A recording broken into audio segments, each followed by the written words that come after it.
வணக்கம். இன்னைக்கு நாம ஒரு புவியியல் பயணத்தை ஆரம்பிக்கலாம்னு இருக்கோம். நம்ம கிட்ட சில பாடப்புத்தக பகுதிகள் இருக்கு. அதை வச்சு நம்ம பூமியோட பெரிய நிலப்பரப்புகளான கண்டங்களை பத்தி கொஞ்சம் விரிவா பார்க்கலாம். ஆமாங்க, இது சும்மா கண்டங்களோட பேரை மட்டும் பாக்குறது இல்ல. இந்த ஆய்வோட நோக்கம் என்னன்னா, நீங்க ஒவ்வொரு கண்டத்தோட தனித்தன்மை, அதோட முக்கிய அம்சங்கள், ஏன் அதெல்லாம் அப்படி இருக்குன்னு புரிஞ்சுக்கணும். ஓ, அப்புறம் சில முக்கிய நாடுகள், சின்னங்கள், அதையும் கொஞ்சம் தொட்டு பேச போறோம்.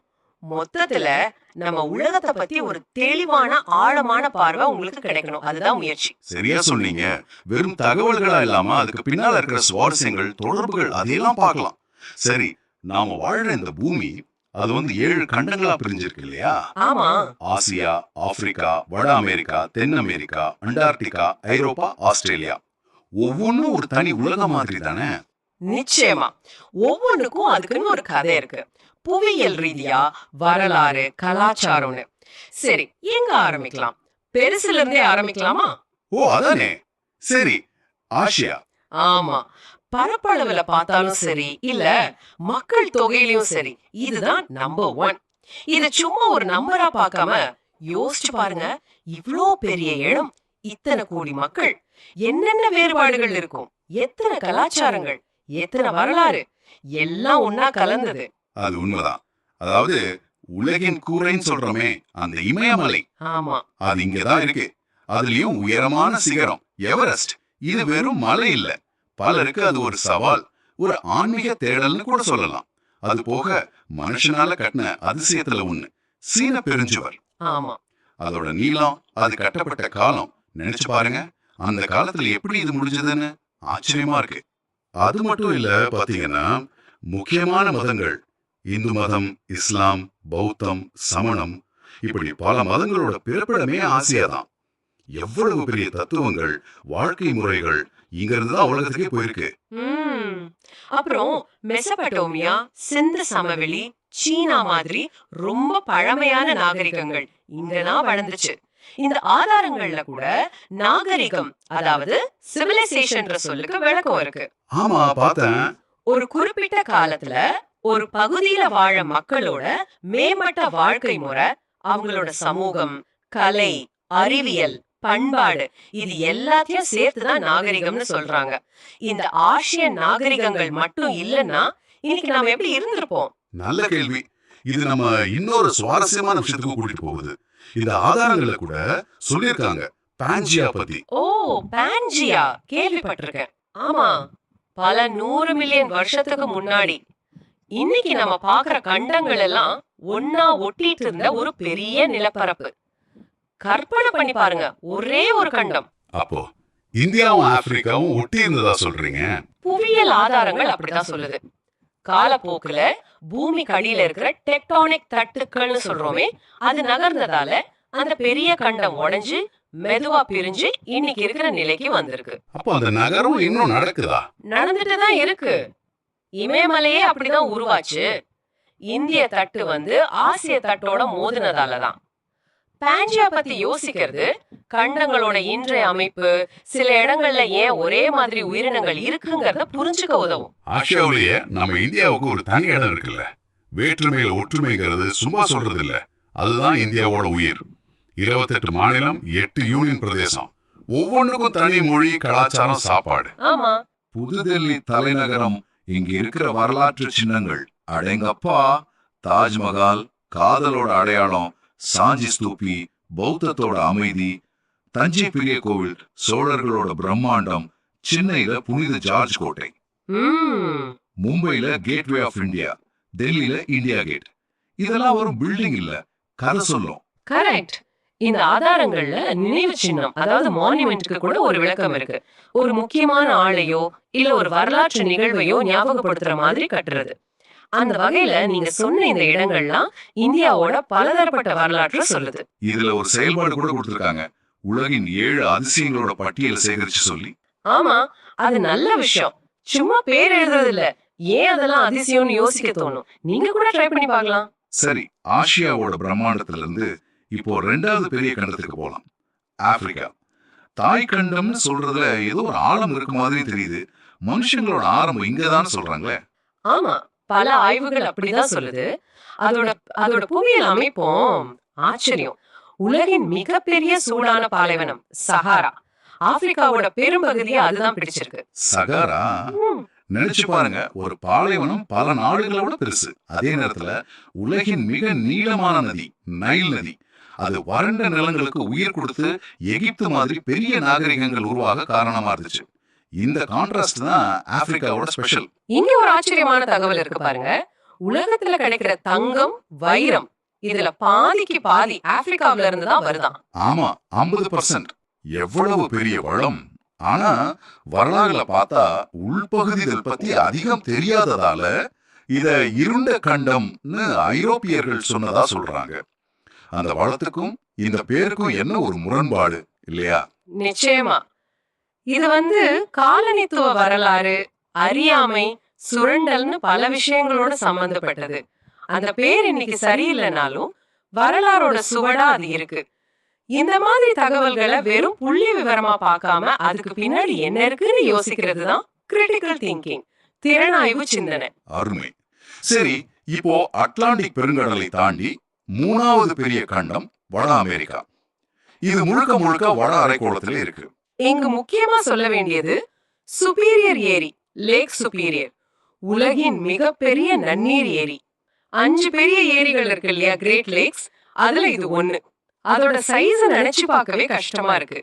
அப்புறம் கண்டத்தோட மேற்கு பக்கம் முழுக்க நீண்டு கிடக்கிற ராக்கி மலைத்தொடர். ராக்கி மலைகள். ஆமா, இயற்கை அழகுக்கும் அட்வென்ச்சருக்கும் பேர் போனது. இந்த ஆதாரங்கள்ல நமக்கு தெரியுமான ஒரு பெட்டி செய்தி இருக்கு. அது என்ன சொல்லுதுன்னா, உலகத்துல இருக்கிற எல்லா வகையான காலநிலையும், அதாவது துருவப்பனில இருந்து வெப்பமண்டல காடு வரைக்கும் ஒரே கண்டத்துல பார்க்கணும்னா அது வட அமெரிக்காவில தான் முடியுமா? ஆமா ஆமா, இது அதோட பெரிய நிலப்பரப்பு, அதோட புவியியல் அமைப்பு காரணமா சாத்தியமாகுது. USA, கனடா, மெக்சிகோ மாதிரி நாடுகள் இங்க இருக்கு. நியூயார்க்ல இருக்கிற சுதந்திர தேவி சிலை, அத சொல்லணும். ஆமா, அது பிரான்ஸ் கொடுத்த பரிசுனாலும் இன்னைக்கு அது அமெரிக்காவோட, ஏன் உலக அளவுல விடுதலையோட ஒரு சின்னமா இருக்கு. அடுத்து தென் அமெரிக்கா, 4வது பெரிய கண்டம். இது பெரும்பாலும் தென்னரை கோளத்துல இருக்கு. இத நினைச்சாலே அமேசான் நதி தான் முதல்ல ஞாபகம் வரும். சரியா சொன்னீங்க. அமேசான் நீளத்துல நைலுக்கு அடுத்தனாலும் அது கொண்டு போற தண்ணியோட அளவுல உலகத்திலேயே பெருசு. ஓ, அப்படியா? ஆமா, ஒரு செகண்டுக்கு அது அட்லாண்டிக் பெருங்கடல்ல சேர்க்கிற தண்ணியோட அளவு. நினைச்சு பார்க்க முடியாதது.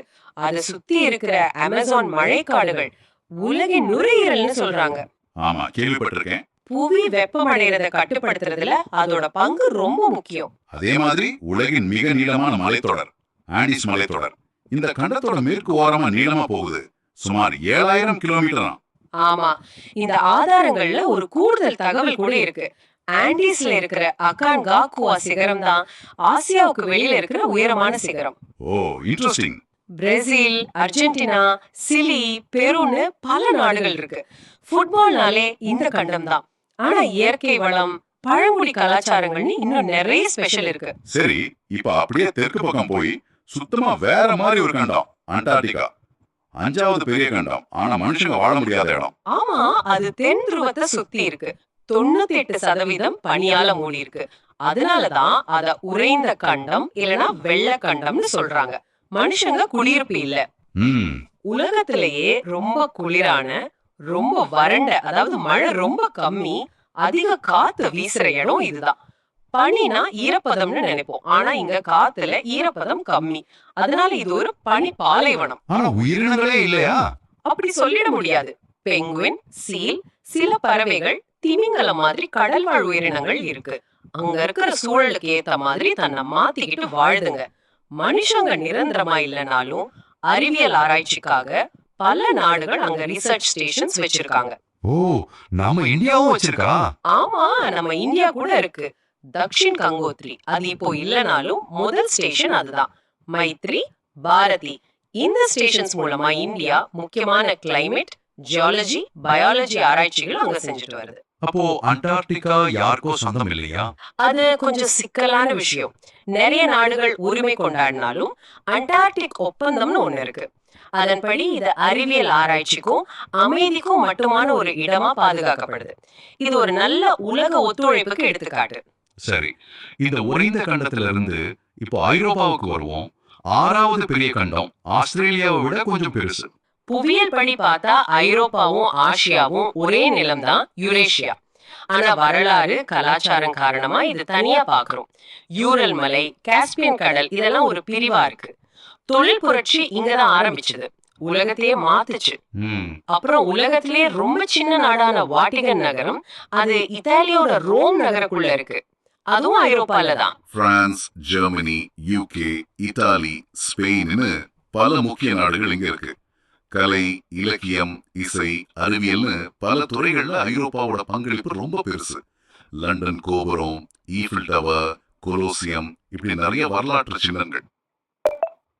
கடைசியா உலகின் மிகச் சின்ன கண்டம் ஆஸ்திரேலியா. இத தீவு கண்டம்னு சொல்றதுல ஒரு காரணம் இருக்கு. என்ன காரணம்?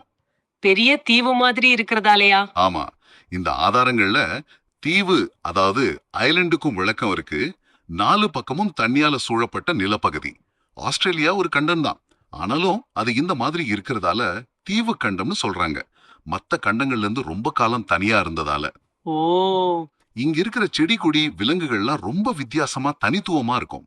கங்காரோ, கோவாலா, ஆஸ்திரேலியானாலே இதுதான் ஞாபகத்துக்கு வரும். இந்த மாதிரி விலங்குகளை பைப்பாலூட்டிகள் அதாவது மார்சுபியல்ஸ்னு சொல்றாங்க இல்லையா? ஆமா, குட்டிகளை முழுசா வளரும் வரைக்கும் வயித்துல இருக்கிற பையில வச்சு பாதுகாக்கும். இது ஆஸ்திரேலியாவோட ஒரு தனி அடையாளம். அது மட்டும் இல்ல, வடகிழக்கு கடற்கரையோரமா இருக்கிற பெரும் பவழப்பாறை திட்டு கிரேட் பேரியர் ரீஃப் உலகத்திலேயே மிகப்பெரிய பவழப்பாறை அமைப்பு. ஆமா, பாத்திருக்கேன் போட்டோல. விண்வெளியில இருந்து கூட தெரியுமாம், அவ்ளோ பெருசு. ஆயிரக்கணக்கான கடல் உயிர்களுக்கு அதுதான் வீடு. ஆனா இப்போ கிளைமேட் சேஞ்ச் காரணமா அது பெரிய ஆபத்துல இருக்குங்கிறது கொஞ்சம் கவலையான விஷயம். இந்த ஆதாரங்கள்ல சில கேள்விகள் கேட்டிருக்காங்க. தாஜ்மஹால் எங்க இருக்கு? இந்தியா. அண்டார்டிகா ஏன் உறைந்த கண்டம் சொல்றோம்? பனியால மூடி இருக்கிறதால. பெரும் பவழப்பாறை திட்டு எங்கே இருக்கு? ஆஸ்திரேலியா. இந்த மாதிரி கேள்விகள் நாம பேசினதெல்லாம் ஞாபகப்படுத்திக்கவும் புரிஞ்சுதானு பார்க்கவும் உதவுது இல்லையா? ஆதாரங்கள் அத நல்லா செய்யுது. நாம இப்போ நாகரீகம், தீவு, நினைவு சின்னம் சில வார்த்தைகளோட அர்த்தமும் பார்த்துட்டோம். இந்த மாதிரி வார்த்தைகளை புரிஞ்சுக்கிட்டா படிக்கிறதுக்கு ஈஸியா இருக்கும். ஆகா, நாம இப்போ இந்த 7 கண்டங்களையும் ஒரு ரவுண்ட் அடிச்சிட்டோம். ஆசியாவோட அந்த பிரம்மாண்டமான வேறுபாடுகளும், ஆப்பிரிக்காவோட இயற்கை முரண்பாடுகளும் வளமும், வட அமெரிக்காவோட எல்லா காலநிலையும், தென் அமெரிக்காவோட அமேசான், ஆண்டஸ், அண்டார்டிகாவோட அந்த பனி உலகம், ஐரோப்பாவோட வரலாறு, ஆஸ்திரேலியாவோட அந்த தனித்துவமான உயிரினங்கள், ஒவ்வொன்றும் எவ்வளோ வித்தியாசம், எவ்வளோ சுவாரஸ்யம். ஆமா, இந்த ஆதாரங்கள் புவியியல், வரலாறு, இயற்கை வளம், முக்கிய இடங்கள்னு பல பக்கத்துல இருந்து கண்டங்களை பத்தின அடிப்படை விஷயங்களை நல்லா தொகுத்து கொடுக்குது. இது பூமியோட அந்த அதிசயமான பன்முகத்தன்மை, நிலப்பரப்பு, கலாச்சாரம், உயிரினங்கள்னு எல்லாத்துலயும் இருக்கிற அந்த டைவர்சிட்டிய புரிஞ்சுக்க ஒரு நல்ல ஸ்டார்டிங் பாயிண்ட். இது வெறும் தகவல் இல்ல, நம்ம உலகத்தை பத்தின நம்ம பார்வையை இன்னும் கொஞ்சம் பெருசாக்குது. சரி, இவ்ளோ பேசினதுக்கு அப்புறம் உங்ககிட்ட ஒரு கேள்வியோட முடிக்கலாம்னு நினைக்கிறேன். நாம இப்போ இந்த 7 கண்டங்களையும் தனித்தனியா பார்த்தோம். ஆனா இன்னைக்கு இருக்கிற இந்த நவீன உலகத்துல டெக்னாலஜி, வியாபாரம், போக்குவரத்து, கம்யூனிகேஷன் எல்லாம் இவ்ளோ வளர்ந்த பிறகு இந்த கண்டங்கள் எல்லாம் எந்த அளவுக்கு ஒன்னோட ஒண்ணு பிணைஞ்சிருக்கு? நல்ல கேள்வி. ஒரு கண்டத்துல நடக்கிறது மத்த கண்டங்களை எப்படி பாதிக்குது? பொருளாதாரம், அரசியல், கலாச்சாரம், சுற்றுச்சூழல்னு எந்தெந்த வழியில இந்த உலகளாவிய இணைப்பு அதாவது குளோபலைசேஷன் நடக்குது? இது ரொம்ப ஆழமான கேள்வி. இதுக்கு பதில் இந்த ஆதாரங்கள்ல நேரடியா இல்ல. ஆனா நாம இன்னைக்கு பேசின விஷயங்களை மனசுல வச்சு நீங்க இத பத்தி யோசிச்சு பார்க்கலாம். கண்டங்கள் வேணா பிரிஞ்சிருக்கலாம், ஆனா மனுஷங்க அதை எப்படி இணைக்கிறாங்க, அதுல என்ன நல்லது கெட்டது இருக்கு, இத பத்தி யோசிக்கிறது இன்னைக்கு ரொம்ப முக்கியம். சிந்திக்கிறதுக்கு ஒரு நல்ல விஷயம். இந்த உலகளாவிய தொடர்புகள் பத்தி நீங்களும் யோசிச்சு பாருங்க. இது நாம இன்னைக்கு கத்துக்கிட்டதுக்கு ஒரு புது டைமென்ஷன் கொடுக்கும். சரி, மீண்டும் அடுத்த முறை சந்திப்போம். வேறொரு தலைப்புல இன்னும் ஆழமா அலசுவோம்.